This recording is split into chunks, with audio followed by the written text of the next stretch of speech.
Assalamualaikum warahmatullahi wabarakatuh. Innal hamdalillahi nahmaduhu wa nasta'inuhu wa nastaghfiruh wa na'udzu billahi min shururi anfusina wa sayyiati a'malina. Man yahdihillahu fala mudilla lahu wa man yudlil fala hadiya lahu.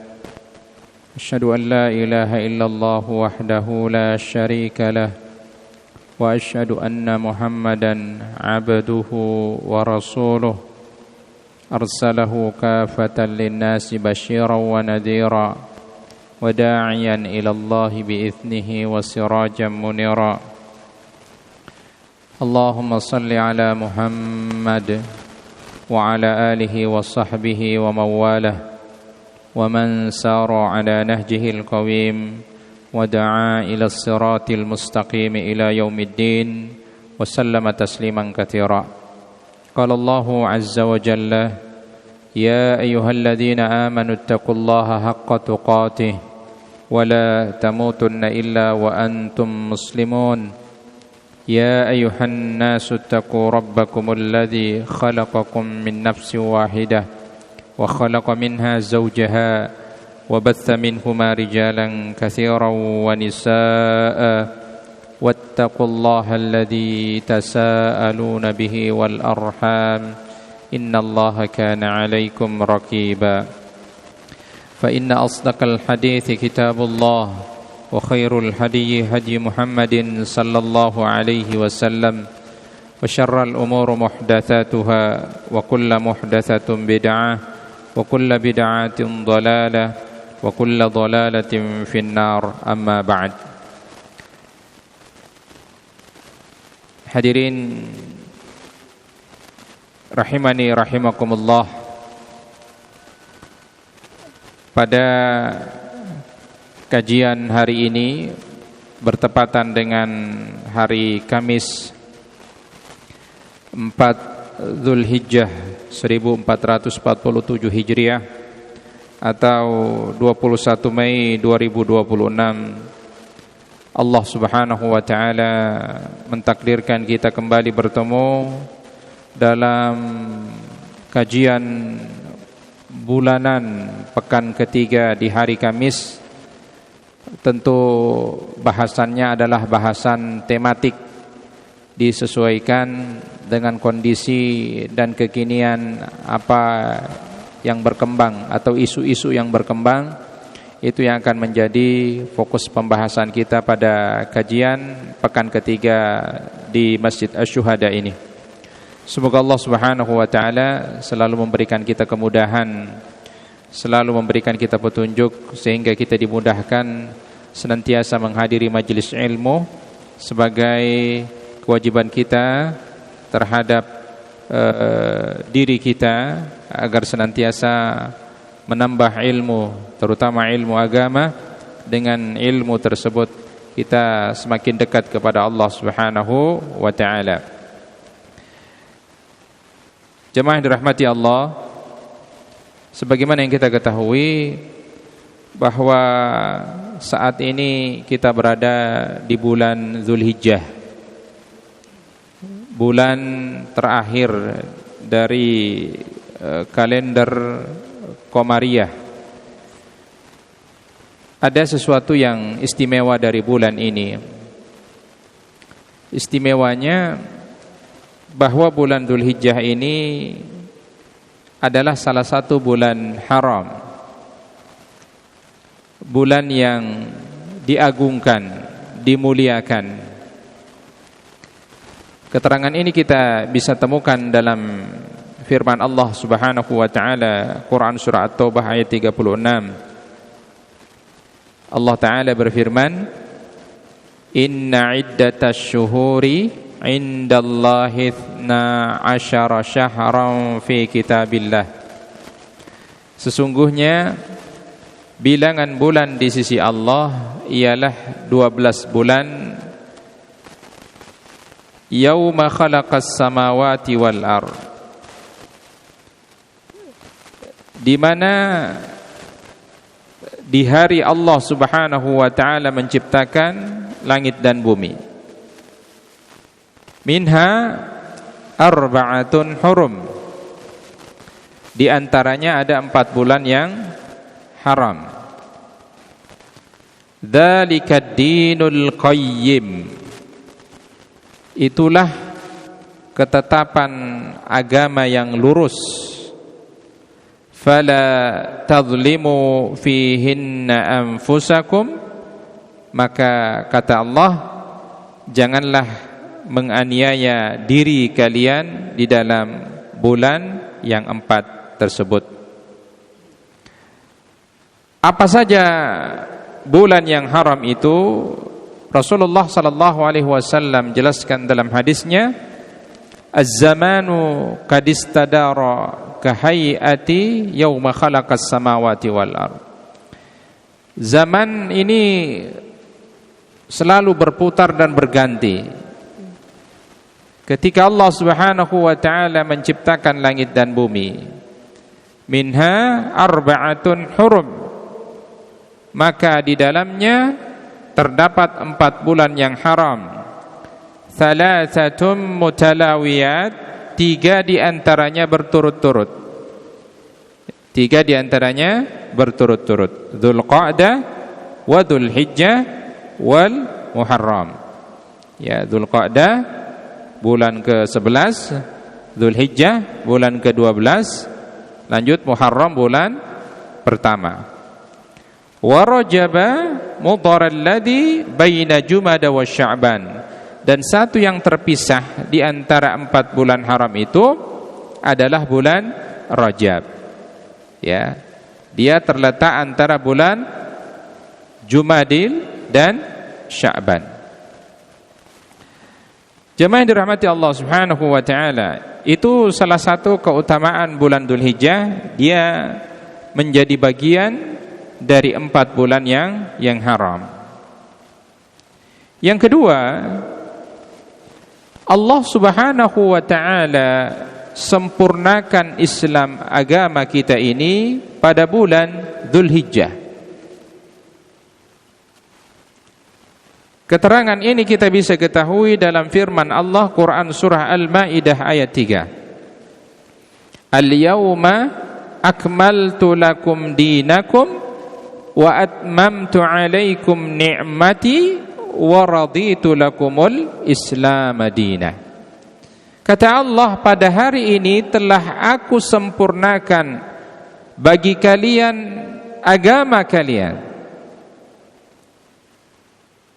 dan telah aku sempurnakan nikmatku atas kalian, dan aku, kata Allah, telah meridai Islam itu sebagai agama kalian. Ayat ini para ulama sepakat bahwa diturunkan pada bulan Dzulhijjah, saat di mana Rasulullah sallallahu alaihi wasallam melaksanakan haji wada di hari Arafah. Dalam sebuah athar dari Umar Ibnul Khattab radhiyallahu anhu, dia berkata, ada seorang ulama Yahudi berkata kepada Umar, katanya begini, wahai Umar, ada satu ayat di dalam kitab suci kalian, kalau seandainya, kata ulama Yahudi ini, kalau seandainya ayat itu diturunkan kepada kami, maka kami akan menjadikan hari turunnya itu sebagai hari raya. Kata ulama Yahudi tadi. Umar kemudian balik bertanya, ayat apa yang Anda maksud? Lalu ulama Yahudi tadi mengatakan, membacakan ayat Quran surah Al-Maidah ayat 3, Al-yawma akmaltu lakum dinakum wa atmamtu alaikum ni'mati wa raditu lakumul Islam madinah. Kata Umar, demi Allah, kami lebih tahu kapan dan di mana ayat itu diturunkan oleh Allah. diturunkan pada hari Jumat Yaumul Arafah di bulan Dzulhijjah. Nah, inilah salah satu keistimewaan bulan Dzulhijjah ini, Allah sempurnakan Islam pada bulan ini. Jemaah dirahmati Allah Subhanahu wa taala. Rasulullah sallallahu alaihi wasallam bersabda, hadis yang diriwayatkan oleh Imam Al-Bukhari, "Ma min ayyam", tidak ada hari, al-amal salih, di mana amal saleh fihinna, di dalamnya, ahabbu ilallahi min hadhil ayyamil ashar, di mana lebih dicintai oleh Allah Subhanahu wa taala daripada hari-hari yang 10 ini. Maksudnya apa? 10 awal di bulan Dzulhijjah.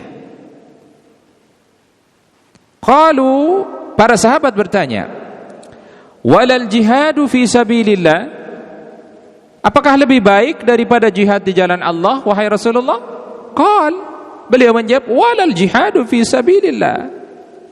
Ya, iya, lebih baik daripada jihad fi sabilillah. Keterangan Rasulullah sallallahu alaihi wasallam menyatakan bahwa amal saleh yang dikerjakan pada hari-hari yang 10 ini, yakni 10 hari pertama di bulan Dzulhijjah, lebih baik daripada jihad fi sabilillah. Ya. Illa rajulun kharaja binafsihi wa malihi wa lam yarji' min dzalika bi syai'. Tetapi kecuali seseorang yang keluar berjihad dengan harta, jiwa, raganya, kemudian dia tidak pernah kembali, artinya dia mati syahid, ini tidak akan ada pahala yang mengalahkan mati syahid, mati berperang di jalan Allah Subhanahu wa ta'ala. Inilah keutamaan 10 hari pertama di bulan Dzulhijjah, di mana Rasulullah sallallahu alaihi wasallam mengatakan bahwa amal saleh yang dilakukan pada hari-hari tersebut dicintai oleh Allah Subhanahu wa ta'ala. Jemaah yang dirahmati Allah, Imam Ibn Rajab Al-Hambali rahimahullahu ta'ala berkata, kata beliau, wa idza kana ahabbu ila Allahi fahuwa afdalu indah. Apabila sesuatu itu lebih dicintai oleh Allah, maka sesuatu tersebut itu lebih afdal di sisinya. Maksudnya bagaimana? Hadis tadi berbicara bahwa amal saleh lebih dicintai Allah. Berarti amal saleh yang dilakukan pada 10 hari pertama bulan Dzulhijjah itu lebih afdal di sisi Allah, lebih utama di sisi Allah Subhanahu wa ta'ala.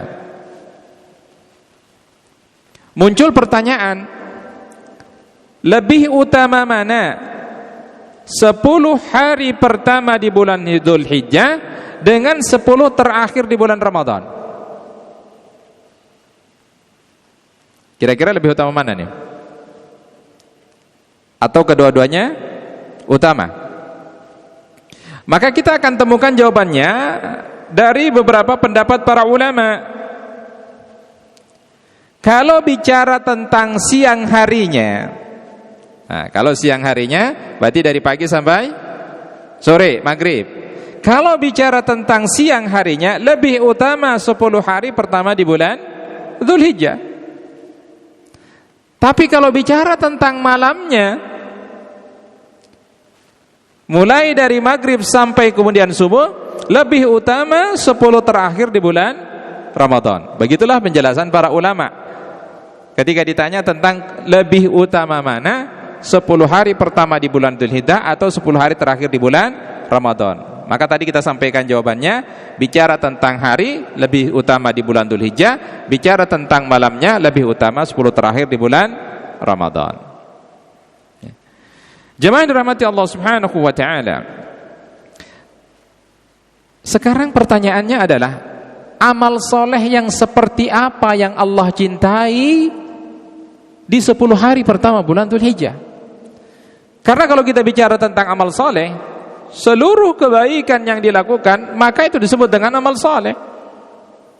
Tilawah Al-Quran, salat, zikir, salawat, menunggu waktu salat di masjid, membantu orang lain, infak, sedekah, berbakti kepada kedua orang tua, itu semuanya termasuk amal soleh. Apakah yang dimaksud di sini adalah amal soleh secara keseluruhan yang dicintai oleh Allah? Betul. Secara umum amal soleh yang dilakukan di 10 hari pertama bulan Dzulhijjah ini dicintai oleh Allah. Orang yang terbiasa tilawah, ditingkatkan tilawahnya. Orang yang biasa melaksanakan salat-salat sunnah, ditingkatkan. Karena ini kesempatan di 10 hari pertama Allah Subhanahu wa ta'ala membuka cintanya kepada hamba-hambanya untuk melakukan amal saleh. Namun ada beberapa amalan spesial yang dilakukan di bulan Dzulhijjah ini, yang tidak bisa dilakukan di bulan-bulan lain. Yang pertama, tentu melaksanakan ibadah haji. Ya, tidak bisa dilakukan di bulan lain, hanya bisa dilakukan di bulan Dzulhijjah. Maka ibadah haji ini adalah amalan yang spesial yang Allah hadirkan buat para hambanya yang memiliki kemampuan di bulan Dzulhijjah. Ini adalah amalan yang paling utama. Ya. Berdasarkan hadis di mana Rasulullah sallallahu alaihi wasallam bersabda, "Al-umratu ila al-umrati kaffaratun lima bainahuma wal hajjul mabrur laisa lahu jazaa illa al-jannah." Umroh yang satu ke umroh yang lain ada kafarah, tebusan dosa. Makanya kalau kita punya kemampuan finansial, jangan ditunda-tunda Pak untuk berangkat ibadah umroh. Syukur-syukur bisa melaksanakan ibadah haji.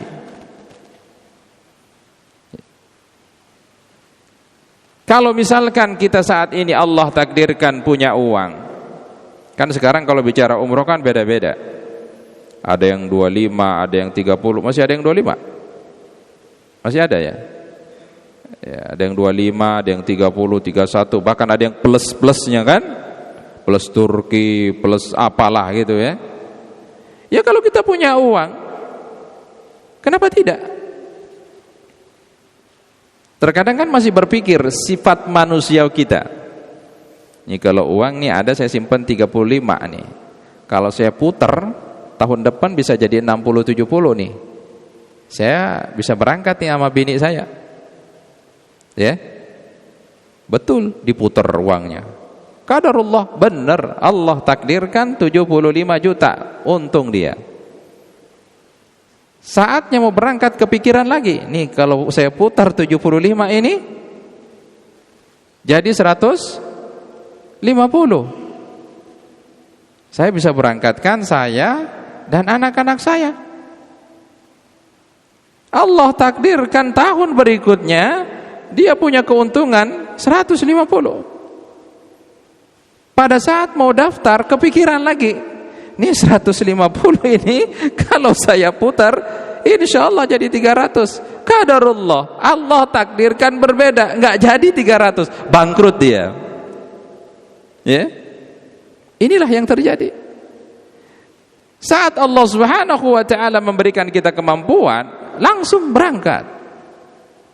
Karena kita tidak tahu apa yang akan terjadi tahun besok. Jangankan tahun besok, besok pun kita tidak tahu apa yang akan terjadi pada diri kita. Jika ada kesempatan pada saat itu, lakukan. Makanya kata Ibnu Umar, idza amsayta fala tantadiris sabah wa idza asbahta fala tantadiril masa. Jika kamu berada di sore hari, jangan nunggu pagi. Maksudnya gimana? Saat sore hari bisa melakukan ibadah kepada Allah, bisa melakukan kebaikan-kebaikan, lakukan. Jangan katakan entar, masih ada waktu pagi. Begitu sebaliknya, wa idza asbahta fala tantadiril masa. Jika ada kesempatan waktu pagi untuk tilawah, lakukan, jangan mengatakan entar. Sore hari pulang kerja baru saya tilawah. Khud min sihhatika limaradika wa min hayatika limautika. Ambil kesempatan sehatmu sebelum datang sakitmu, ambil kesempatan hidupmu sebelum datang matimu. Jadi kalau sudah punya kemampuan sekian juta, sudah bisa mencukupi untuk biaya umroh, berangkat. Syukur-syukur qadarullah, Allah takdirkan kita bisa berangkat sama istri kita, alhamdulillah. Apalagi haji, wal hajjul mabrur laisa lahul jazaa illal jannah. Haji yang mabrur itu tidak ada balasannya kecuali surga. Pantas di Allah Subhanahu wa taala hadiahkan surga kepada haji mabrur karena pengorbanannya yang sangat luar biasa. Bukan cuma sekedar harta, tenaga, fisik, waktu, semuanya dikorbankan. Ya. Syukur-syukur kalau semua ibadah seperti haji umroh ini difasilitasi oleh di mana tempat kita bekerja. Masya Allah, luar biasa. Kalau seandainya ini menjadi sebuah penghargaan kepada para karyawan, ya, yang mungkin sekian tahun bekerja diberangkatkan umroh, yang sekian tahunnya lagi bekerja lebih lama diberangkatkan haji. Ini adalah sebuah apresiasi yang patut kita hargai dan patut kita syukuri. Karena bicara kemampuan itu, terkadang bukan kita yang mampu secara sendiri, tapi dimampukan oleh Allah. Dengan cara tadi apa? Kita diberangkatkan haji. Ya. Karena tidak sedikit orang seperti ini, Pak. Dari segi finansial dia tidak ada, tapi Allah takdirkan dia berangkat. Ada aja cara Allah bagaimana memberangkatkan orang itu untuk melaksanakan ibadah haji. Kalau Allah sudah takdirkan. Sebaliknya ada orang yang mampu tadi, bahkan hartanya bermiliar-miliar, triliunan, tapi belum bisa berangkat haji. Ya. Jadi sekarang persoalan mampu itu bukan cuma mampu finansial saja. Tekad yang kuat, pemahaman agama, ya. Itu juga bicara tentang kemampuan haji. Nah, itu yang pertama. Amalan yang spesial di bulan Dzulhijjah ini adalah melaksanakan ibadah haji. Yang kedua, amalan spesial yang dilakukan di 10 hari pertama bulan Dzulhijjah ini adalah berpuasa. Berpuasa. Kita katakan bahwa puasa itu bagian dari amal soleh, bukan cuma letaknya pada awal Dzulhijjah, bahkan di hari-hari biasa pun Allah Subhanahu wa taala melalui Rasulnya menyampaikan kepada kita tentang perkara puasa. Apalagi di 10 hari pertama bulan Dzulhijjah, di mana Rasulullah sallallahu alaihi wasallam mengatakan, hadis riwayat Imam Abu Daud disahihkan oleh Syekh Albani, kana Rasulullah sallallahu alaihi wasallam yasumu 9 Dzulhijjah.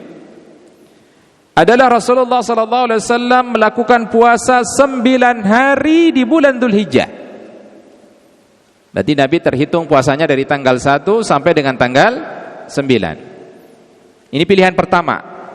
Pilihan pertama, dan ini lebih utama, puasa 9 hari dari tanggal 1 sampai tanggal 9. Pilihan yang kedua, kalau tidak mampu 9 hari, boleh pada hari-hari tertentu selama masih dalam kategori 10 hari pertama.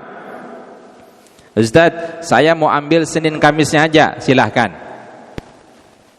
Ya, silahkan. Ambil Seninnya, ambil Kamisnya. Karena kita terbiasa mungkin dengan Senin Kamis. Ustaz, saya mau selang-seling aja. Tanggal 1 puasa, 2, 3 puasa, 4 tidak, 5 puasa. Boleh? Boleh. Atau kalau misalkan tidak kuat seperti itu, jangan dilewatkan tanggal 9-nya. Karena ini puncaknya, tanggal 9 Dzulhijjah. Ya. Disebutkan diriwayatkan oleh Imam Muslim dari Abu Qatadah rahimahullah bahwa Nabi sallallahu alaihi wasallam bersabda, "Siyamu yaum Arafah ahtasibu 'ala Allah ay yukaffirus sanah allati qablahu wallati ba'dahu." Berpuasa pada hari Arafah tanggal 9 Dzulhijjah karena mengharapkan pahala dari Allah dapat melebur dosa-dosa setahun sebelum dan sesudahnya. Ya. Kalau kita bicara tentang puasa Ramadan, katakanlah, man shoma ramadhana imanan wahtisaban ghufira lahu ma taqaddama min dzambi. Dosa-dosa yang dulu pernah kita lakukan, itu kalau bicara puasa Ramadan, imanan wahtisaban, dosa dulu yang kita lakukan diampuni oleh Allah. Tapi kalau puasa Arafah ini, kata Rasulullah sallallahu alaihi wasallam, as-sanatul lati qablahu wallati ba'dahu, sesudah dan sebelumnya. Begitu besarnya keutamaan puasa Arafah. Karena pemerintah melalui sidang itsbat sudah menentukan hari Idul Adha tanggal 10 Dzulhijjah pada hari Rabu 27 Mei 2026, maka insya Allah kita puasa Arafah pada hari Selasa tanggal 26 Mei 2026. Ini jangan dilewatkan. Kalau kita tidak mampu semuanya 9 hari, atau tidak juga mampu di Senin Kamisnya, atau juga tidak mampu selang-selingnya, jangan dilewatkan tanggal 9-nya hari Selasa nanti. Kenapa? Kenapa saya harus berpuasa? Kenapa saya harus berpuasa di antara teman-teman saya yang enak lagi makan, pagi-pagi makan nasi uduk, ya Allah. Lagi puasa teman makan nasi uduk samping kita. Godaannya besar gak? Kalau puasa Ramadan semuanya jadi puasa kita ringan, Pak. Ini puasa sunnah, gak semua orang puasa. Ya, siang-siang lagi istirahat, teman makan di samping kita, masih padang sederhana, minumnya es campur. Masya Allah, godaannya lebih berat lagi. Ya, karena sebagian orang berpuasa, bukan semuanya. Disebabkan karena dia menahan itulah, tidak makan, tidak minum di siang hari, maka Rasulullah sallallahu alaihi wasallam sampaikan kabar berita gembira kepada mereka yang berpuasa. Hadis diriwayatkan oleh Muslim, "Ma min yaumin aktsara min ayyu'tikallahu fihi 'abdan minan nar min yaumi Arafah." Tidak ada satu hari yang pada hari itu Allah membebaskan para hamba dari api neraka yang lebih banyak dibandingkan di hari Arafah ini. Pada hari Arafah ini Allah banyak membebaskan hamba-hambanya dari api neraka. Sudah maghrib? Belum. Oke, kita lanjutkan. Yang ketiga, amalan spesial yang hendaknya kita lakukan di awal Dzulhijjah ini adalah takbir dan dzikir pada hari-hari tersebut. Takbiran pada hari-hari tersebut. Allahu Akbar, Allahu Akbar, la ilaha illallah, wallahu akbar, Allahu Akbar walillahil hamd. Takbir. Kapan? Allah Ta'ala katakan dalam Quran surah Al-Hajj ayat 28, wa yadhkuru ismallaha fi ayyamin ma'lumat, supaya mereka menyebutkan nama Allah pada hari-hari yang ditentukan. Para ulama memberikan tafsir hari yang ditentukan itu adalah 10 hari pertama bulan Dzulhijjah. Ya. Karena itu para ulama menganjurkan untuk memperbanyak zikir pada hari-hari tersebut. Berdasarkan hadis dari Ibnu Umar radhiyallahu anhu diriwayatkan oleh Imam Ahmad, fa'aktsiru fihinna minat tahlil wat takbir wat tahmid. Maka perbanyaklah pada hari-hari itu tahlil, takbir dan tahmid. Takbir, Pak. Ya.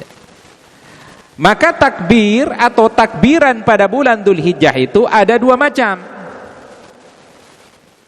Yang pertama ada yang disebut dengan takbiran mutlak. Takbir mutlak. Maksudnya apa? Takbir mutlak adalah takbiran yang dilakukan kapanpun dan dimanapun selama masih dalam rentang waktu yang dibolehkan, mulai dari tanggal 1 Dzulhijjah dan berakhir di tanggal 13 Dzulhijjah. Itu takbir mutlak. Sudah masuk? Baik, kita break dulu, insyaallah nanti kita lanjutkan setelah sholat maghrib. Baik, kita lanjutkan. Bismillahirrahmanirrahim. Tadi kita sampai pada bahasan takbir atau takbiran pada bulan Dzulhijjah itu ada dua macam. Yang pertama tadi ada disebut dengan takbir mutlak, yaitu takbir yang dilakukan kapan saja dan di mana saja selama masih dalam rentang waktu yang dibolehkan dari tanggal 1 sampai dengan tanggal 13, yaitu. Hal ini berdasarkan kepada sebuah athar dari Ibnu Umar dan Abu Hurairah yang diriwayatkan oleh Imam Al-Bukhari. Wa kana Ibnu Umar wa Abu Hurairah yakhrujani ila as-suqi fi ayyamil 'ashri yukabbirani wa yukabbirun nasu bi takbirihima. Dulu Ibnu Umar dan Abu Hurairah itu pergi ke pasar pada tanggal 1 sampai dengan 10 Dzulhijjah. Mereka berdua mengucapkan kalimat takbir, kemudian orang-orang pun bertakbir disebabkan mendengar takbir Abu Hurairah dan Ibnu Umar. Ini disebut dengan takbir mutlak. Misalkan kalau kita berangkat nih dari rumah mau ke tempat kerja, yang biasa naik motor atau naik mobil daripada bengong, takbiran aja. Allahu Akbar dan seterusnya. Ya. Atau apalagi sambil menunggu waktu sholat, ya boleh. Allahu Akbar. Ya. Sambil kerja boleh nggak, Zat? Ya kalau nggak ganggu pekerjaan ya silakan. Sambil ngetok palu kan Allahu Akbar, silakan aja. Ya. Tapi jangan sampai ketika dipanggil sama atasannya, ya, Pak Ali sebentar Pak, saya takbir dulu. Allahu Akbar. Dan cerita ya, Bang. Ya. Jadi kapan saja dan di mana saja bisa dilakukan. Itu takbir mutlak. Yang kedua, ada yang disebut dengan takbir muqayyad, yaitu takbir yang terikat dengan waktu dan tempat. Adalah takbiran yang dilaksanakan setiap selesai melaksanakan salat wajib 5 waktu. Ini takbir muqayyad. Takbiran ini dimulai sejak tanggal 9 Dzulhijjah sampai berakhir salat asar di tanggal 13 Dzulhijjah. Takbir setelah salat wajib. Keterangan ini kita dapatkan yang pertama dari Umar bin Al-Khattab radhiyallahu annahu kana yukabbiru min salatil ghada yauma arafati ila salatid dhuhri min akhir ayyamit tasyriq. Bahwasanya Umar dulu bertakbir setelah salat subuh. Jadi dia startnya salat subuh pada tanggal 9 Dzulhijjah. Ya, jadi start takbirnya setelah salat itu pada saat salat subuh tanggal 9 Dzulhijjah. Baru mulai takbir setelah salat. Hari apa? Hari Rabu. Selasa subuh berarti ya. Selasa subuh itu sudah mulai takbir setelah salat. Ya. Sebagaimana disampaikan oleh Umar dan dilakukan oleh Umar bin Khattab. Dan berakhir tanggal 13 Zulhijjah. Ada batasannya. Kenapa disebut dengan muqayyad? Riwayat yang kedua dari Ali bin Abi Thalib radhiyallahu an, sama bahwa Ali bertakbir setelah salat subuh pada tanggal 9 Zulhijjah sampai asar tanggal 13 Zulhijjah. Ali juga bertakbir setelah salat asar di tanggal 13-nya. Itu batasan akhirnya. Begitu pula keterangan dari Ibnu Abbas radhiyallahu an bahwa Ibnu Abbas bertakbir setelah salat subuh pada tanggal 9 Dzulhijjah sampai dengan 13 Dzulhijjah, dan ia tidak bertakbir setelah maghrib malam tanggal 14 Dzulhijjah. Pertanyaannya, berapa kali takbiran setelah salat? Berapa kali? 10, 12? Wah, kabur semua. Jadi tidak ada keterangan secara pasti jumlahnya. Tapi Imam Asy-Syafi'i rahimahullahu ta'ala menetapkan jumlahnya itu 3 kali. 3 kali. Allahu Akbar, Allahu Akbar. Itu versi pertama, takbirnya 2. Versi yang kedua 3 kali. Allahu Akbar, Allahu Akbar, Allahu Akbar. Masing-masing punya 2 riwayat. Boleh 3, boleh 2. Imam Asy-Syafi'i dalam satu sebagian muridnya mengajarkan ada tambahan takbir. Setelah 3 kali Allahu Akbar, Allahu Akbar sampai walillahil hamd, tambah Allahu Akbar kabira walhamdulillahi katsira wa subhanallahi bukratan wa asila, la ilaha illallah wahdah sadaqa wa'dah wa nasara 'abdah wa hazamal ahzab wa 'azza jundahu wa hazamal ahzab wahdah. Itu ada tambahannya, ya, yang diajarkan oleh salah satu muridnya Imam Asy-Syafi'i rahimahullahu taala. Dan itu jadi mulainya tanggal 9 Zulhijjah, berakhir 13 Zulhijjah pada waktu salat asar. Jemaah yang dirahmati Allah Subhanahu wa taala, yang keempat amalan spesial yang dilakukan di bulan Zulhijjah ini adalah berkurban. Nah, ini akan menjadi fokus pembahasan kita, yaitu berkurban. Nah, kurban atau udhiyah. Ya, udhiyah. Kalau saya sebut udhiyah itu menunjukkan kepada hewannya yang disembelih.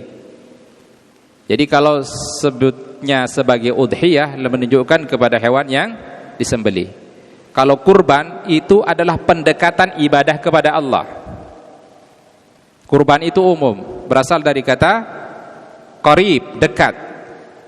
Jadi kalau udhiyah itu memang spesial menunjukkan kepada ibadah penyembelihan.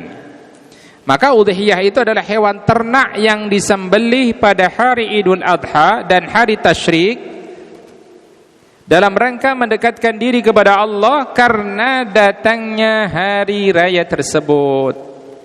Ini terdapat dalam Sahih Fikih Sunnah. Perintah berkurban ini jamaah atau udhiyah ini disyariatkan dalam Quran surah Al-Kautsar ayat 2, fasalli li rabbika wanhar. Maka dirikanlah salat karena Tuhanmu dan berkurbanlah. Di antara tafsiran ayat ini adalah berkurbanlah pada hari raya Idul Adha atau Yaumun Nahar. Ini ditafsirkan oleh Ali bin Abi Thalhah dari Ibnu Abbas, juga menjadi pendapat Imam Atha, Imam Mujahid dan jumhur mayoritas ulama bahwa maksud dalam Quran surah Al-Kautsar ayat 2 itu berkurban pada hari raya Idul Adha. Itu pengertiannya. Sekarang kita masuk kepada hukumnya. Apa hukumnya? Kurban. para ulama berbeda pendapat dalam masalah hukumnya. Ada yang mengatakan wajib. Yang menunjukkan wajibnya adalah hadis dari Abu Hurairah yang diriwayatkan oleh Imam Ibnu Majah dan dihasankan oleh Syekh Albani. Rasulullah sallallahu alaihi wasallam mengatakan, "Man kana lahu sa'atun wa lam yudahhi fala yaqrabanna musallana." Inilah dalil yang menunjukkan wajibnya kurban. Siapa yang memiliki kelapangan rezeki dan tidak berkurban, maka janganlah ia mendekati tempat sholat kami. Ancamannya keras. Sampai Nabi mengatakan, jangan dekat-dekat tempat sholat kami. Artinya Nabi tidak mau mengakui dia sebagai golongannya Nabi. Kalau dia punya kelapangan tapi dia tidak mau berkurban, maka dasarnya inilah sebagian ulama mengatakan bahwa kurban itu hukumnya wajib. Pendapat yang kedua, dan ini pendapat mayoritas ulama, jumhur ulama, sebagian besar ulama mengatakan hukumnya adalah sunnah muakkad, sunnah yang sangat ditekankan. Inilah yang diambil oleh Imam Asy-Syafi'i, Imam Hambali, pendapat yang paling kuat juga dari Imam Malik, salah satu pendapat Abu Yusuf muridnya Imam Abu Hanifah, juga ini merupakan pendapatnya Abu Bakar radhiyallahu an, Umar bin Khattab, Bilal bin Rabah, Abu Mas'ud, dan ulama-ulama lainnya mengatakan bahwa hukumnya tidak sampai kepada wajib tapi sunnah muakkad. Jemaah yang dirahmati Allah, pertanyaan besarnya yang sekarang menjadi problem setiap orang karena susah untuk ditebak dan dinilai, itu kembali kepada kita. Apa itu? Kapan seseorang bisa dikatakan mampu berkurban? Ini menjadi problematika. Kapan seseorang dikatakan mampu berkurban? Kenapa? Karena ada sebagian kaum muslimin setiap datangnya hari raya kurban dia mengatakan tidak mampu. Saya belum mampu beli kambing, saya belum mampu patungan beli sapi. Tapi kenyataannya tiap tahun ganti motor, tiap bulan ganti handphone. Giliran waktunya kurban dia katakan tidak mampu. Ini menjadi persoalan. Sekarang pertanyaannya, kapan seseorang dikatakan mampu? Karena setiap datangnya ibadah kurban selalu mengatakan tidak mampu. Maka seseorang dapat dikatakan mampu sebagaimana keterangan Syekh Sulaiman bin Muhammad bin Umar Al-Bujairimi, ya. Dia mengatakan, wa innama tasinna lil muslimin qadirin hurrin kullih. Dan kurban itu disunnahkan hanya bagi orang Islam yang mampu, hurrin kullih, merdeka seluruh dirinya, au ba'dihi, ataupun hanya sebagian saja. Wal muradu bil qadiri min mulkin zaidan amma yahtajuhu yawma id wa lailatihi. Dan yang dikehendaki dengan orang yang mampu adalah orang yang memiliki harta yang cukup untuk berkurban melebihi dari kebutuhannya ketika hari rayanya, baik siangnya maupun malamnya. Wa ayyamit tasyrik, sampai hari tasyrik. Maka disinilah patokan kemampuannya. Jadi kata beliau, seseorang dapat dikatakan mampu apabila ia memiliki dana yang cukup dibuat kurban, melebihi kebutuhannya dan orang-orang yang wajib ia nafkahi selama hari raya kurban itu dan ditambah hari raya tasyrik setelahnya. Maksudnya gimana? Saya hari ini bisa beli kambing, tapi saya jamin untuk kedepannya selama hari raya dan hari tasyrik saya tidak akan melupakan kewajiban saya sebagai kepala rumah tangga untuk menafkahi anak dan istri saya. Itu dikatakan mampu. Tapi kalau kemudian dia berkurban hari itu 1 ekor kambing, kedepannya dia tidak menafkahi anak istrinya, itu dikatakan tidak mampu. Ya. Dikatakan tidak mampu karena dia tidak memiliki dana untuk kebutuhan hidup selanjutnya. Yang jadi patokan adalah kembali kepada kita. Kita yang tahu kadar kemampuan kita, apakah saya bisa cukup beli 1 kambing atau saya patungan 1 sapi 7 orang. Ya. Jemaah yang dirahmati Allah Subhanahu wa taala. Maka agar kita bisa memahami arti kemampuan itu yang sebenarnya kita mampu. Yang sebenarnya kita mampu, Pak. Kalau ada keinginan dari dalam yang kuat, kita sebenarnya mampu. Belajar dari beberapa video yang viral, ada seorang tukang pemulung, ya, tukang pemulung berkurban 1 ekor kambing. Setelah dia diwawancarai ditanya, apa rahasianya dia mampu? Ternyata setiap harinya dia nabung 10.000, Pak. Itu ada kemauan. Ya.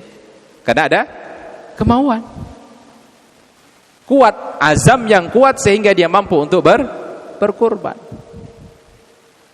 Ironisnya, ada di antara sebagian kaum muslimin yang dia perokok, bisa merokok 1 bungkus bahkan 2 bungkus dalam sehari, harga rokok 30.000 mungkin, 2 bungkus sudah 60.000, digilan diminta kurban bilangnya tidak mampu. Maka kita akan coba petakan dasar kemampuan itu seperti apa agar kita betul-betul memahami mampu yang sebenarnya. Yang pertama, ada kurban minimalis. Nah, ini yang paling minimal. Ya. Yaitu dengan harga nilainya rendah, minimal, tapi sah dan memenuhi syarat untuk dijadikan hewan kurban. Harga minim tapi sah menjadi syarat untuk dijadikan hewan kurban. Itu yang pertama, kurban minimalis. Yang kedua, ada kurban ekonomis. Naik tingkat dikit dari minimalis ke ekonomis, yaitu kurban dengan 1 ekor sapi dibagi menjadi 7 orang. Nah, itu ekonomis. Ya. Yang ketiga, ada kurban maksimalis, yaitu kurban dengan 1 ekor sapi atau 1 ekor kambing. Jadi ada 3 pilihan. Kita mau minimalis, ekonomis, atau maksimalis. Sekarang kita lihat keterangannya. Kita awali dari kurban minimalis. Kurban minimalis, yang pertama pilihannya kurban kambing betina. Lebih mahal mana, betina apa jantan? Kalau waktu kurban, mahal jantan apa betina? Kalau waktu kurban, pasti malahan jantan. Maka ambil kurban betina. Loh, bisa Ustaz? Kita lihat keterangannya. Hadis riwayat Imam Ahmad, disahihkan oleh Syekh Albani. Anil gulami syatani wa anil jariyati syatun la yadurrukum adukranan kunna am inathan. Akikah, saya garis bawahi, akikah. Akikah untuk anak laki-laki 2 kambing dan anak perempuan 1 kambing. Tidak jadi masalah jantan maupun betina. Nah, berdasarkan hadis ini, Al-Fairuz Abadi Asy-Syafi'i, muridnya Imam Asy-Syafi'i, mengatakan, jika dibolehkan menggunakan hewan betina ketika akikah berdasarkan hadis ini kenapa marah-marah dia ini? Berdasarkan hadis ini, maka menunjukkan bahwa hal ini juga boleh untuk dijadikan berkurban. Kata Syekh Al-Fairuz Abadi Imam Asy-Syafi'i. Jadi dia kiaskan dengan akikah. Kalau akikah saja boleh untuk hewan betina, maka untuk kurban juga boleh. Itu pandangannya dia. Ini yang minimalis. Kita masih patokannya minimalis. Saya katakan lebih murah betina ketimbang jantan. Yang kedua, boleh usia 6 bulan. Boleh usia 6 bulan. Lebih mahal apa lebih murah? Pasti hitungannya lebih murah. Keterangan ini kita dapatkan hadis riwayat Imam An-Nasa'i, Dhahaina ma'a Rasulillah sallallahu alaihi wasallam bijidha'in min ad-dha'n. Kami berkurban bersama Rasulullah sallallahu alaihi wasallam dengan jazaah dari domba. Perhatikan keterangan para ulama tentang jazaah. Jazaah dari domba itu biasa orang sebut biri-biri. Tahu biri-biri? Itu yang berusia genap 6 bulan menurut Imam Hanafi dan Imam Hambali. Sedangkan menurut Imam Malik dan Imam Syafi'i yang genap berusia 1 tahun. Di sini ada perbedaan kalangan ulama. Kalau Imam Hanafi dan Imam Ahmad bin Hanbal berusianya 6 bulan. Tetapi kalau Imam Syafi'i dan Imam Malik harus patokannya 1 tahun. Ya. Ada khilaf di kalangan ulama. Kalau kita mau cari yang minimalis. Ya. Hewan betina usia 6 bulan, berapa juta? Ada yang pernah beli? Ada tukang kambing di sini? Enggak ada. Berapa? 1,5? Kemungkinan dapat 1,5. Wah, enggak mampu Ustaz 1,5. Terus dengan apa lagi Allah menunjukkan kalau kamu harus mampu? Ini udah minimalis, kata Allah. Rasulullah sallallahu alaihi wasallam sudah menyampaikan kepada kita, ini udah paling minimalis. Betina usia 6 bulan. Cari di Bogor 1,5 dapat. 1,7 paling mahal 2 lah. Kambing. Oke, itu yang minimalis. Sekarang kita masuk yang ekonomis. Naik sedikit. Dari Ibnu Abbas, diriwayatkan oleh Imam Tirmidzi, kunna ma'a Rasulillah sallallahu alaihi wasallam fi safarin fahadara al-adha fashtarakna fil baqari sab'atan wa fil ba'iri 'asharatan.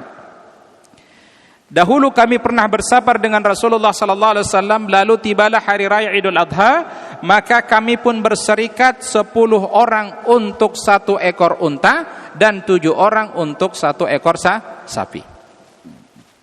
Dalam keterangan lain dari Ali bin Abi Thalib radhiyallahu an, kata Ali, saya diberikan amanah Rasulullah untuk mengurus hewan kurbannya, dan saya, kata Ali bin Abi Thalib, menyedekahkannya, dagingnya, ya, kulitnya kepada orang-orang yang berhak menerimanya. Dan kami bersyarikat 1 orang sapi 7 orang dan 1 ekor unta untuk 7 orang. Di sini ada keterangan yang berbeda. Dari riwayat Ali, unta itu bisa 7 orang. Dari keterangan Ibnu Abbas, 1 unta itu bersyarikat 10 orang. Tapi sapi tetap sama. 1 sapi 7 orang bersyarikat. Itu yang ekonomis. Masuk yang maksimalis. Nah, ini udah paling tinggi ini. Ya. Seekor kambing hanya untuk kurban 1 orang dan boleh pahalanya diniatkan untuk seluruh anggota keluarganya meskipun jumlahnya banyak atau bahkan ada keluarga yang telah meninggal dunia. Misalkan nih, Pak Ali mau kurban 1 ekor kambing. Kemudian Pak Ali mengatakan, ini kurban dari saya, ya, pahalanya saya niatkan untuk anak saya, istri saya, ibu saya, mertua saya, bapak saya, atau kakek nenek saya yang telah meninggal dunia. Boleh apa tidak? Boleh. Kana ar-rajulu fi ahdi Nabi sallallahu alaihi wasallam yudhhi bisyati anhu wa an ahli baitihi. Pada masa Rasulullah sallallahu alaihi wasallam ada seorang suami yang menyembelihkan seekor kambing sebagai kurban bagi dirinya dan keluarganya. Jadi yang berkembang di tengah masyarakat ini jamaah, suaminya sudah kurban, istrinya nggak mau kalah kurban juga, anaknya nggak mau kalah kurban juga. Boleh apa tidak? Ya boleh saja, ya, orang kaya. Silakan aja. Tapi 1 orang dari keluarga itu sudah mencakup semua anggota keluarga. Bahkan orang yang mati pun masuk dalam bagian itu. Ya kalau orang kaya mah bebas saja, anaknya 5, semuanya 5 ekor, ya nggak masalah, silahkan. Ya. Nah, itu. Jemaah dirahmati Allah Subhanahu wa taala. Pertanyaannya sekarang begini. Lebih afdol mana? Ini harus dijawab nih. Lebih afdol mana? 1 ekor kambing atau 1 ekor sapi berserikat 7 orang? Afdol mana? Yang mana? Hah? 1 kambing apa 1 sapi serikat 7 orang? Kambing 1. Tali sapi.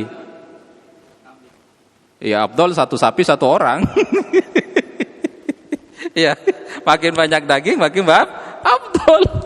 Kalau pilihannya gitu ya ada kemampuannya 1 sapi 1 orang, iya enggak? Nah, sekarang kita akan lihat keterangannya. Yang pertama, yang perlu diketahui, yang akan dilihat oleh Allah bukanlah dagingnya, tapi nilai ketakwaan. Quran surah Al-Hajj ayat 37, la yanalallahu luhumuha wala dima'uha walakin yanaluhu taqwa minkum. Daging hewan kurban dan darahnya itu kata Allah sekali-kali tidak akan sampai kepada Allah, enggak nyampe. Yang nyampe apa? Yang nyampe kepada Allah ketakwaan kamu. Mau kamu 1 ekor sapi, 1 ekor kambing, 1 sapi berserikat 7, kalau kamu niatnya pamer bukan karena Allah, itu enggak nyampe sama Allah. Ya, misalkan dibilang karena pengen kaya raya, ya akhirnya dia kurban 1 ekor sapi, tapi dia ada terbetik dalam hatinya pengin dipuji. Biar saya dianggap orang mampu, biar saya dihargai, biar kata sapi saya besar, yang lain kecil. Sekali lagi, bahwa ini adalah nilai ketakwaan. Nah, kita akan lihat keterangannya. Kalau dari segi penumpahan darah, semakin darahnya banyak, makin banyak dicintai. Karena itu adalah hari penumpahan darah hewan. Kalau dari segi penumpahan darah, 1 kambing lebih afdol dari patungan 1 sapi, karena 1 kambing berarti bersendirian dalam penyembelihan atau penumpahan darahnya. Dia 1 sendiri. Dia 1 dalam penyembelihan atau penumpahan darahnya. Maka 1 kambing itu lebih afdol. Karena dia sendiri, tidak bersyarikat. Tetapi kalau dari segi banyaknya daging, ya jelas lebih banyak unta atau sapi. Kalau kita mau patokannya lebih banyak daging. Pertanyaan ketiga, dari segi enaknya mana? Enak kambing apa sapi? Tergantung. Ada orang yang memang nggak mau makan kambing, tapi makan sapi. Ya. Tapi ada nggak orang yang makan kambing tapi nggak makan sapi? Ada. Tapi yang saya lihat ada orang yang makan sapi tapi nggak mau makan kambing. Itu banyak ya. Percaya nggak? Katanya kalau makan kambing itu menaikkan kolesterol.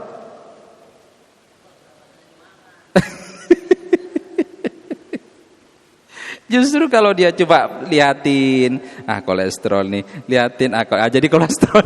Tapi kalau dia makan bismillah, insya Allah aman ya. Ya. Nah, itu. Jadi ada kekhususan. Kalau dari gigi penumpahan darah, tentu lebih afdol kambing karena dia sendiri tidak bersyarikat. Kalau dari banyaknya ada daging, tentu lebih utama apa? Apa? Sapi. Nah, sekarang lagi enaknya, ini tergantung orang. Ada yang tadi lebih enak sapi atau lebih enak kambing. Tapi kalau dari segi warna, urutan warna yang afdol, yang Rasulullah SAW pilih, yang pertama adalah kambing warna putih, lalu kuning, lalu abu-abu, lalu merah, lalu balqa. Balqa itu belang-belang antara hitam dan putih, lalu hitam polos. Itu urutannya. Jadi lebih banyak Rasulullah kambing itu warna putih. Nah, jadi ada urutan yang juga harus kita ketahui. Baik, selanjutnya kita masuk pembahasan berkurban untuk orang yang sudah meninggal dunia. Boleh apa tidak? Nih, bapak kita, emak kita, kakek nenek kita udah mati, tapi kita ingin berkorban atas nama dia. Boleh apa tidak? Kita akan lihat beberapa keterangan pendapat para ulama tentang hal ini. Yang pertama, kalau dia bukan sasaran utama. Maksudnya bagaimana? Kalau kita berkurban bukan atas nama dia dan dia bukan sasaran utama. Contohnya saya berkurban kambing. Saya katakan, ini saya yang berkurban, yang kemudian niatkan pahala untuk anak istri bapak saya yang telah meninggal dunia. Berarti dia bukan sasaran utama, dia pengikut. Tetapi kalau saya katakan ini saya kurban kambing khusus saya niatkan untuk nama bapak saya yang telah meninggal dunia, berarti dia sasaran utama. Kalau bukan sasaran utama, orang yang meninggal bukan sebagai sasaran kurban utama, namun statusnya mengikuti kurban keluarganya yang masih hidup. Misalkan tadi seorang berkurban untuk dirinya dan keluarganya, sementara ada keluarganya yang telah meninggal, berkurban jenis ini dibolehkan dan pahala kurbannya itu akan sampai meskipun orang yang telah meninggal dunia. Kalau dia bukan sasaran utama. Ya. Keterangannya kita bisa lihat hadis yang diriwayatkan oleh Imam Tirmidzi dan Ibnu Majah, kana ar-rajulu fi ahdi Nabi sallallahu alaihi wasallam yudhi bisyati anhu wa an ahli baitihi. Pada masa Rasulullah ada seorang suami yang menyembelih seekor kambing sebagai kurban bagi dirinya dan juga baitihi, keluarga yang ada di rumahnya. Jadi dibolehkan kalau bukan sasaran utama. Yang kedua, persoalannya karena ada wasiat. Nah, ini masalah yang kedua karena ada wasiat.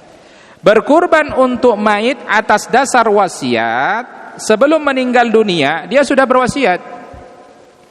Hai Syarif, ya, jika Allah mentakdirkan ayah meninggal dunia sebelum datangnya waktu Idul Kurban, tolong ya kamu berkurban atas nama ayah.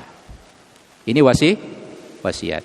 Maka kurban semacam ini bukan lagi hukumnya sunnah tapi wajib.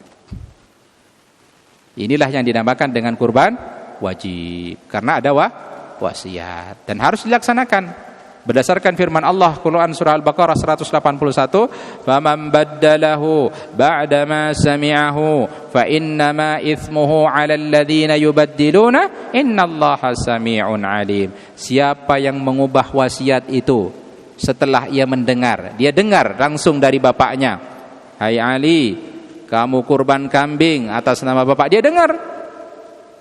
Kemudian dia ubah wasiat itu. Tadi ayah wasiat apa kepada kamu? Itu motornya buat saya katanya. Padahal bukan itu. Padahal bukan itu wasiatnya ya.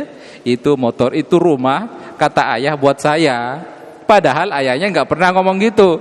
Ayahnya ngomong tolong kurbankan atas nama saya. Ini dia mengubah apa? Mengubah apa?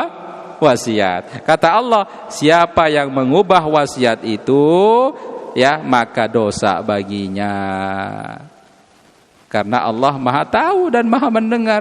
Meskipun kita ubah wasiat, ya Allah tahu. Ya, Allah tahu. Jadi kurban kalau ada wasiat hukumnya wajib. Yang ketiga kasusnya, nah ini dia. Dikhususkan untuk orang yang meninggal dunia tapi tanpa wasiat. Gak ada wasiat, tapi kita khususkan atas nama dia. Tadi saya kurban kambing atas nama bapak saya yang telah meninggal dunia, khusus untuk dia. Boleh apa tidak? Maka di sini para ulama berbeda pendapat. Ada yang membolehkan, ada yang tidak membolehkan. Kebanyakan ulama membolehkan. Seperti mazhabnya Imam Hanafi itu membolehkan. Mazhabnya Imam Malik itu membolehkan. Mazhabnya Imam Hambali itu membolehkan. Imam Malik membolehkan tapi dibenci sama dia. Imam Malik membolehkan tapi dibenci sama dia. Nah, itu yang membolehkan. Yang tidak membolehkan itu mazhabnya Imam Syafi'i. Mazhabnya Imam Syafi'i itu yang tidak membolehkan. Tapi kebalik Pak saat sekarang ini. Banyak saudara-saudara kita di kalangan Nahdliyin yang memang mereka berpenganut mazhab Syafi'i, mereka mengatakan boleh kok kata Imam Syafi'i. Justru Imam Syafi'i yang enggak membolehkan. Yang membolehkan itu Imam Hanafi, Imam Malik, dan Imam Hambali. Yang tidak membolehkan itu Imam Asy-Syafi'i. Justru mereka mengatakan boleh karena mazhabnya Imam Syafi'i membolehkan. Dari mana keterangan ini? Nah, kita akan lihat. Ini keterangannya. Alasan pandangan bahwa berkurban untuk orang yang meninggal dunia itu boleh tanpa wasiat, karena mereka menyamakan dengan sedekah.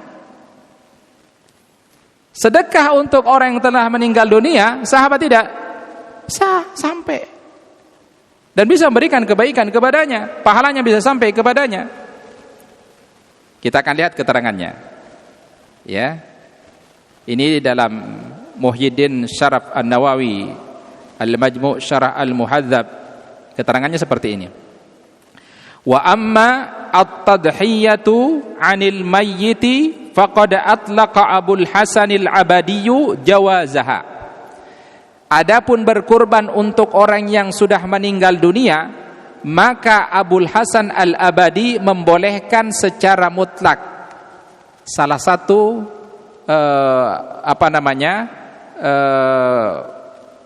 muridnya Imam Ahmad, ya.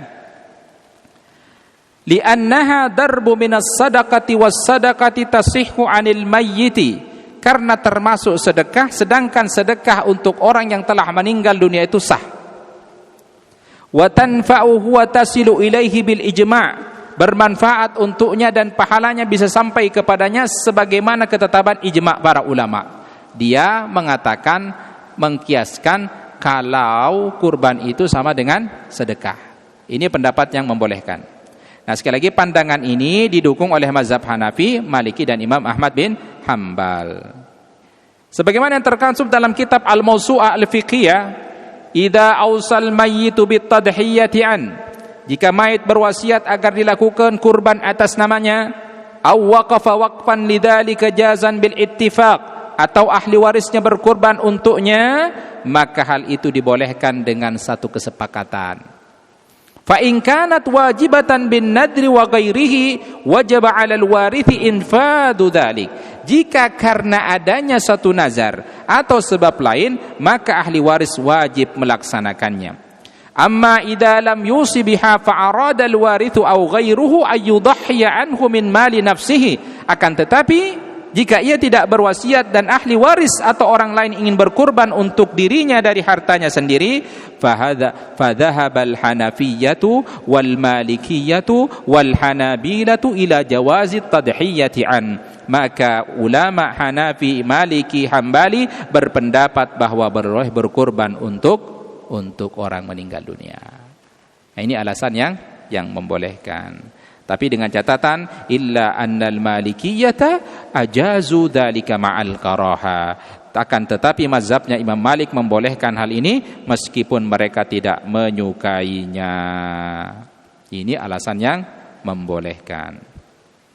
Sekarang kita masuk alasan yang tidak membolehkan. Imam Muhyiddin Syaraf An-Nawawi dalam kitabnya Minhaj At-Talibin dengan tegas mengatakan tidak ada kurban untuk orang yang telah meninggal dunia kecuali semasa hidupnya ada wasiat. Wala tadhiyata an ghairi bighairi idnihi wala am mayyitin illam yusi biha. Tidak sah berkorban untuk orang lain yang masih hidup dengan tanpa seizinnya, dan tidak juga untuk orang yang telah meninggal dunia apabila ia tidak berwasiat untuk dikurbani. Alasannya apa?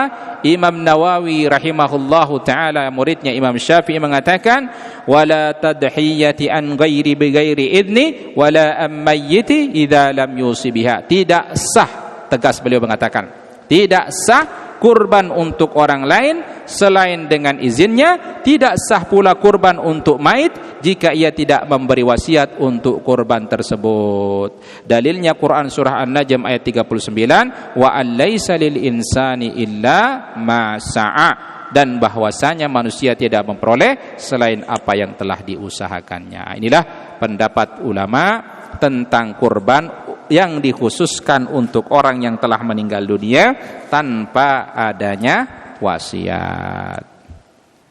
Ya, taib. Ada yang mau disampaikan? Mau ditanyakan? Silakan.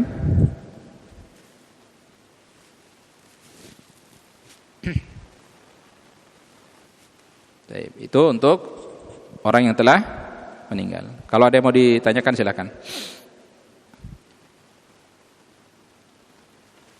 Ya, silakan.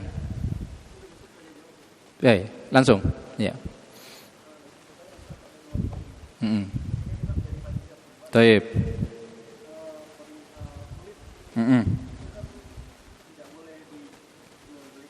Betul.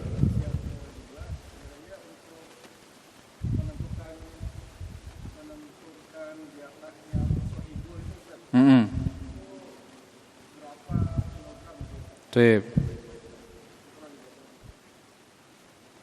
Jazakallah. Taib. Yang pertama tentang panitia. Betul sekali, tidak boleh menjual apapun dari hewan kurban itu. Hatta itu kulitnya, ekornya, kakinya, tidak boleh. Termasuk memberikan upah kepada tukang jagal. Ada tukang jagal, dia minta upah kepalanya, itu juga tidak boleh. Keterangan ini dari sahabat Ali bin Abi Thalib radhiyallahu an, sewaktu dia diminta Rasulullah untuk mengurus hewan kurbannya, Ali mengatakan bahwa kami tidak memberikan upah kepada tukang jagal dari hewan ternak itu, melainkan dari uang kami sendiri. Ya, nah, jadi larangan keras bagi para panitia untuk memberikan kepada tukang jagal sebagai upah dan menjual apa yang ada bagian dari hewan kurban. Lalu solusinya gimana? Kalau kita tidak jual, itu mungkin tidak akan bermanfaat. Maka yang perlu dipisahkan di sini, memberikan dengan niat dan mengambil dengan niat sebagai jatah kurban, itu tidak boleh.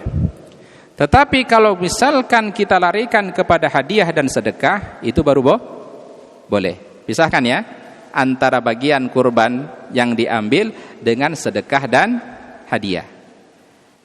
Paham sampai di sini? Nah, contohnya gini. Kambing, kepala, sapi lah agak gedean.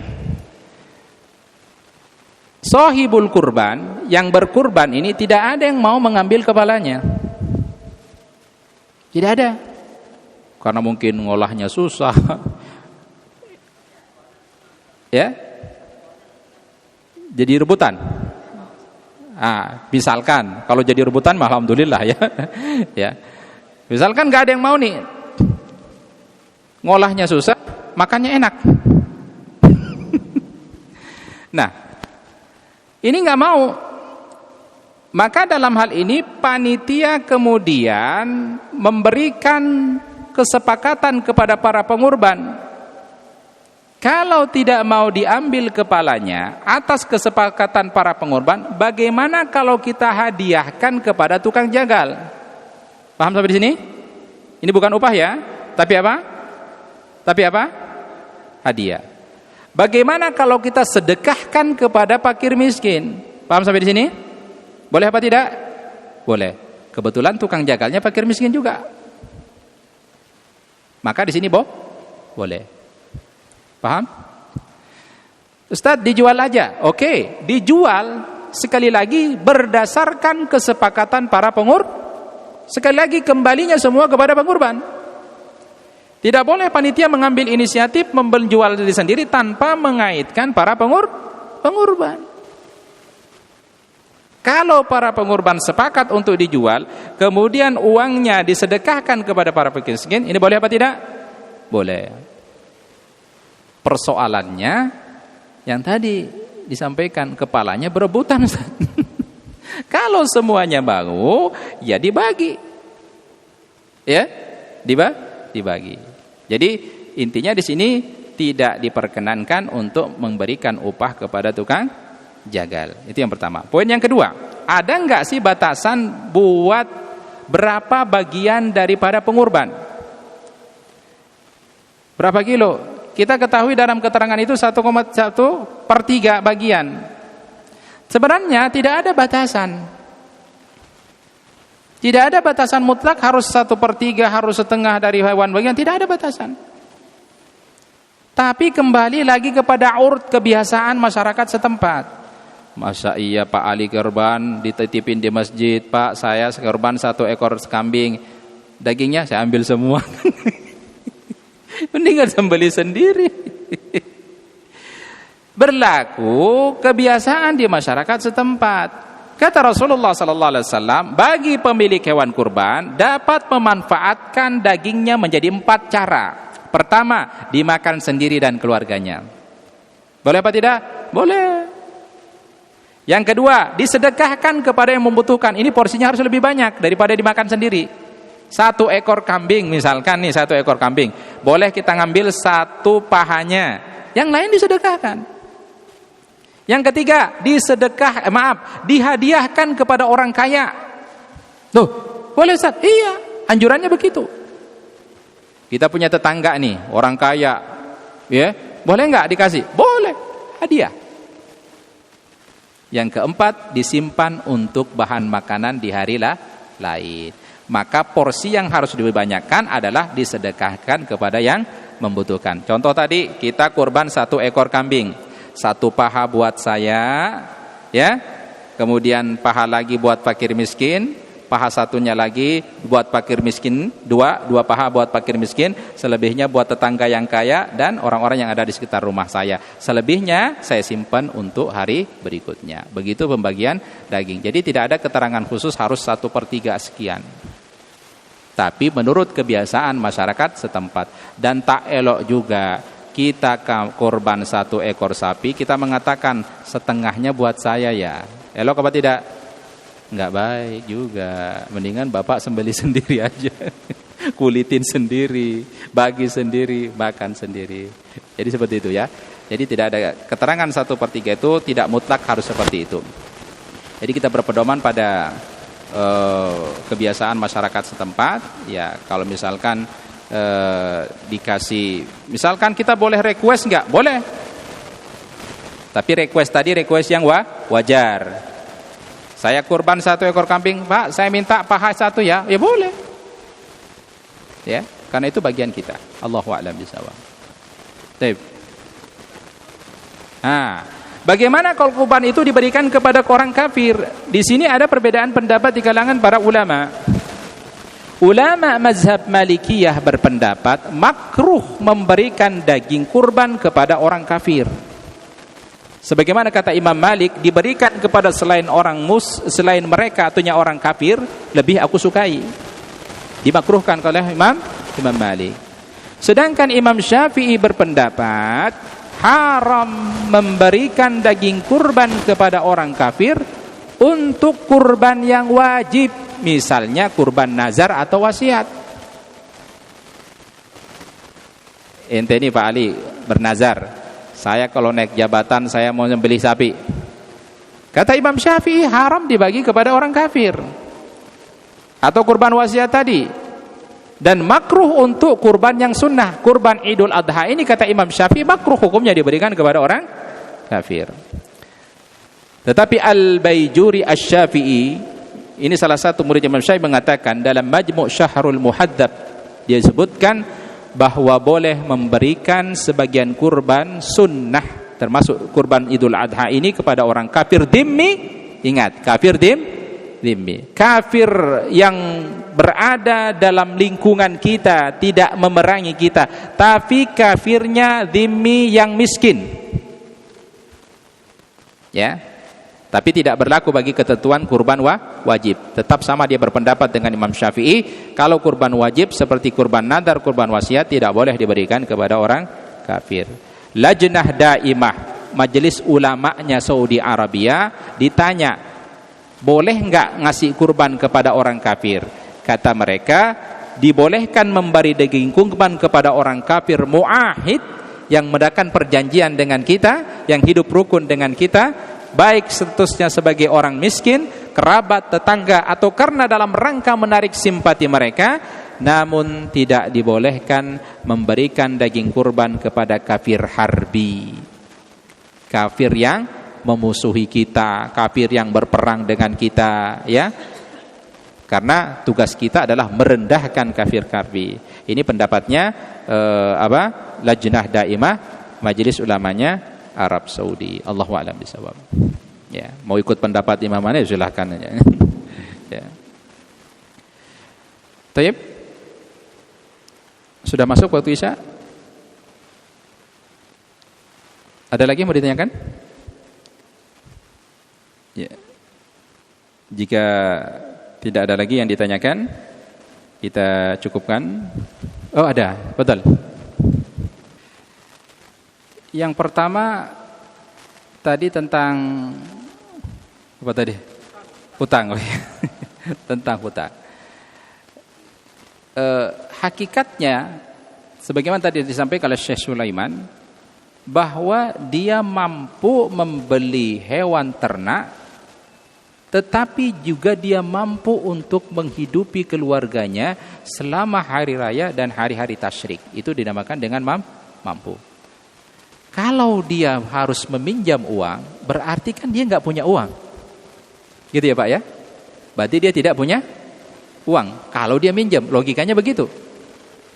Ya. Kurang. Baik. 2.500.000. Pertanyaan saya, kalau dia setelah beli kambing, apakah diyakinkan dia bisa memberikan kewajibannya terhadap anak istrinya? Ya? Persoalannya beda dengan bujangan. Pak, kalau dalam statusnya dia sebagai bujangan, karena dia tidak ada tanggung jawabnya untuk menafkahi keluarganya, persoalan ini tentu akan hukumnya berbeda. Dia yang tahu kemampuannya sendiri, maka dalam hal ini diperbolehkan. Karena dia tahu kemampuannya sendiri. Siapa yang akan dia nafkahi kecuali diri sendiri? Ya. Nah, statusnya beda. Kecuali dia berkeluarga, maka tidak dibolehkan. Karena lebih baik dan lebih utama menafkahi keluarga. Jadi gitu ya. Clear. Kalau dia bujangan itu diperbolehkan. Karena statusnya masih sendiri. Yang kedua, tentang menjual kulit atau kulitnya dijadikan sebagai beduk. Nah, kita akan lihat keterangan ini dari Ali bin Abi Thalib mengatakan bahwa bahkan ada ancaman keras dari Rasulullah sallallahu alaihi wasallam, man ba'a jildah udhiyati fala udhiyatalah. Siapa yang menjual kulit hewan kurbannya, maka ibadah kurbannya tidak sah dan tidak ada nilainya. Persoalan dijadikan beduk kulitnya, sekali lagi kembali kepada pengurban. Maka panitia harus di sini mengumpulkan orang-orang yang tadi. 7 orang tadi itu dikumpulkan. Karena tidak ada yang mengambil kulitnya dan dijual juga tidak boleh, dikumpulkan. Bapak Ibu, ini kulit. Apakah ada yang mau mengambil menjadi bagiannya dia? Tidak ada. Bapak Ibu, sepakat enggak kalau kulit ini diambil oleh masjid untuk dijadikan beduk? Kalau semua pengurban itu sepakat, sah hukumnya. Boleh. Ya, boleh. Yang tidak boleh adalah kemudian dijual, kemudian uangnya dikasih kepada tukang jagal. Itu haram hukumnya. Paham sampai di sini, Pak? Kulitnya kita jual, kemudian uangnya kita kasih kepada tukang jagal sebagai upah. Ini hukumnya apa? Haram. Karena bagian dari hewan tadi. Pertanyaan yang ketiga, panitia ada enggak bagiannya? Ada enggak? Panitia itu sebagai wakil, di mana dia yang mewakilkan pengurban, mewakilkan, tentu kesepakatannya dari awal bukan bagian. Contohnya begini, saya panitia pengurban Masjid Asy-Syuhada. Bapak mau kurban kepada saya panitia di masjid. Saya katakan, Pak, ini satu sapi bersyarikat 7 orang, harganya 3.800.000. Bapak mau? Mau. Tapi ada tambahan Pak, 200 buat panitia biaya operasional. Itu kesepakatan awal, jelas boleh. Paham ya Pak? Maka panitia harus jeli buat kesepakatan begini. Berarti terpisah antara buat kurban dan operasional. Tapi disampaikan dari awal kepada pengurban. Pak, ini harganya 3,8. Tapi kami minta biaya operasional Pak 200 untuk panitia dan biaya perlengkapan lainnya. Bapak ikhlas apa tidak? Oh iya nggak apa-apa. Jadi semua 4 juta ya Pak? Iya, boleh. Dan panitia tidak boleh lagi mengambil bagian dari kurban itu. Kecuali dia sendiri yang berkurban. Dia panitia, dia juga berkurban. Tak ada bagiannya. Dia katakan, bagian saya kita makan-makan ya. Boleh apa tidak? Boleh apa tidak? Boleh. Itu bagiannya dia. Nih kita berserikat. Saya, antum, 2, 3, 4, 5, 7 orang. 1 sapi. Saat disembelih saya mengatakan, untuk bagian saya kita makan-makan panitia. Boleh apa tidak? Boleh. Saya enggak berkurban, antum semua enggak berkurban. Kemudian kita sembelih, kemudian kita ambil buat makan-makan. Boleh apa tidak? Enggak boleh. Paham ya? Orangnya belum ngambil, antum udah makan-makan duluan. Ya?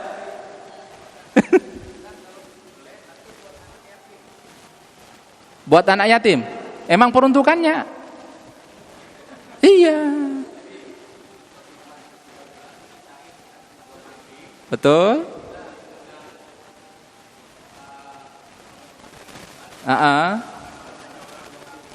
Itu kesepakatan pengurban. Nggak boleh. Jangan panitia yang harus kembali kepada pengurbannya semua. Jangan panitia main-main ambil hakim sendiri. Dia tidak berkurban, dia yang lebih makan banyak. Jadi semuanya kembali kepada pengurban. Misalkan nih, saya kurban kambing. Saya katakan, Pak, saya nggak mau ambil dagingnya. Silakan kasih ke panti asuhan ini buat makan-makan semua. Baru halal. Kita sebagai panitia hati-hati Pak. Jangan mengambil tindakan sendiri. Apapun yang ingin kita lakukan, kompromikan dengan para pengurban. Jadi enak. Akan lebih aman terjadi kesepakatan awal di akad. Itu aman. Ya. Antum pisahkan misalkan 200.000 satu orang atau 300.000, antum kumpulkan semuanya. Itu yang buat operasional, buat antum makan-makan, di situ. Ya. Mau makan-makannya boleh. Masa panitia enggak makan, loyo nanti ya. Baik. Ya. Panitia. Bukan boleh. Maksudnya gini, panitia itu tidak boleh mengambil bagian tertentu, tapi karena tetangganya yang berkurban, dia boleh dikasih. Paham maksudnya? Bukan sebagai panitia, tapi sebagai warga yang hidup tinggal di situ, kerabatnya.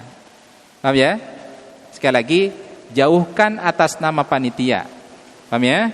Karena panitia itu bukan ahli, tapi dia wakil. Yang diwakilkan dan kesepakatan awal itu terjadi antara yang mewakilkan dan yang diwakili. Gimana? Siapa yang ngasih dulu nih? Panitia yang ngasih? Lah, persoalannya kan begini, antum harus bedakan dulu. Kalau sudah mengurban, ini saya pengurban, saya sudah wakilkan ke panitia. Berarti itu haknya panitia ya. Paham antum ya? Saya kurban, silakan panitia yang urus, mau dibagikan ke siapa. Tapi saya minta ini. Berarti panitia boleh nggak membagikan? Boleh. Paham ya? Karena saya sudah mewakilkan kepada panitia. Ya? Nih, saya kurban, saya wakilkan kepada panitia 1 ekor sapi saya. Saya hanya minta bagian pahanya saja. Selebihnya terserah panitia. Saya hanya minta di bagian pahanya diberikan kepada fakir miskin, tetangga-tetangga kita semuanya di sini. Boleh apa tidak? Boleh. Berarti itu tugasnya apa nih? Panitia. Boleh Pak. Kalau dikasih, ya ambil. Kalau nggak mau, kasih ke saya Pak. Dapat. Itu dia nggak boleh.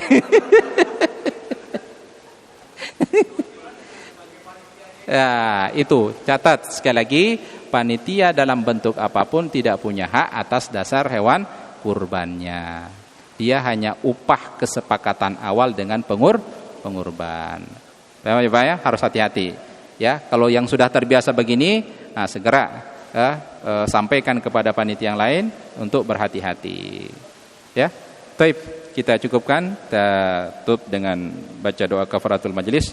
Subhanakallahumma bihamdik, asyhadu an la ilaha illa anta, astaghfiruka wa atubu ilaik. Assalamualaikum warahmatullahi wabarakatuh.